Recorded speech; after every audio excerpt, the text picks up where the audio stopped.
میں نے بتایا نا کہ اہل حدیث کا فون آیا میرے پاس کہ میں ایک لڑکی سے نکاح کرنا چاہتا ہوں, اس کے ابا راضی نہیں ہے, قرآن و حدیث کیا کہتا ہے اس بارے میں نے کہا آپ کا مسلک کیا ہے؟ کہہ رہے اہل حدیث. تو میں نے کہا اہل حدیث کے فقہ میں اس کی اجازت نہیں ہے لڑکی کے ابا کو راضی کیے بغیر شادی کرنا. کہہ رہا میں فقہ شقہ نہیں مانتا, قرآن حدیث میں بتائیں مجھے. اب فقہ حنفی میں اجازت ہے, کہہ رہا میں نہیں مانتا فقہ حنفی شافی کیا ہوتا, قرآن حدیث کی روشنی میں بتائیں. میں نے کہا مجھے ایک بات بتاؤ, آج تک قرآن حدیث آپ اہل حدیث علماء سے پوچھتے رہے ہو, ہر مسئلہ ان سے, آج آپ ایک حنفی عالم سے کیوں پوچھ رہے ہو؟ اس کا مطلب یہ قرآن حدیث نہیں ہے, یہ اپنی خواہشات ہیں نا. میں نے کہا آپ انہی سے پوچھو اہل حدیث کیا کہتے ہیں, کیونکہ آپ نے ہمیشہ ان پہ اعتماد کیا نا. آپ کا خیال تھا یہ حنفی علماء تو اندھی تقلید کرتے ہیں, اہل حدیث قرآن حدیث بتاتے ہیں, تو آج میں کیوں قرآن حدیث بتا رہا ہوں؟ کہہ رہے پھر بھی کچھ تھوڑے سے دلائل, پھر بھی کچھ تو ہو جائے, کچھ تو پتہ ہے نا.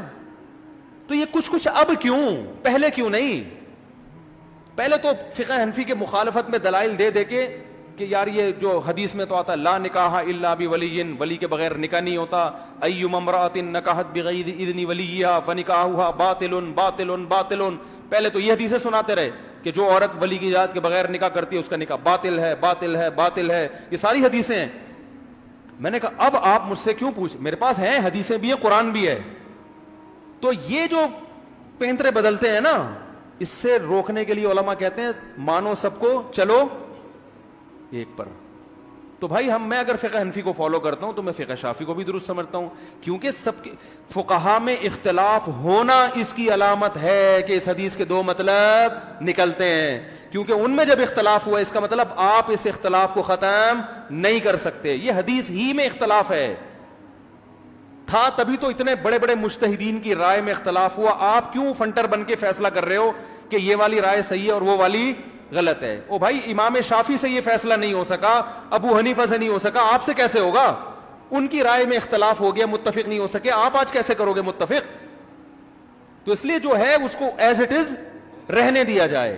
ایک کو فالو کرو جو صدیوں سے ہوتا آ رہا ہے, اور دوسرے پہ کیچڑ مت اچھو, بولو یہ بھی ٹھیک ہے اور یہ بھی ٹھیک. اس طرح سے امت میں جوڑ پیدا ہوگا, اس طرح سے نہیں ہوگا جس طرح چلایا جا رہا ہے کہ یہ ٹھیک ہے, یہ رائے ہے, یہ حدیث ہے, اور یہ لوگ حنفی لوگ اس کے خلاف چلتے ہیں یا اہل حدیث اس کے خلاف چلتے ہیں. اس طرح سے ایک دوسرے پہ طنز کریں گے سوائے خواری اور کھجل کے کچھ بھی. ایک تو کھجل خواری ہوتی ہے, خواری کھجل ہوتی ہے, یہ کھجل خواری کی بڑی قسم. اور امت میں توڑ توڑ توڑ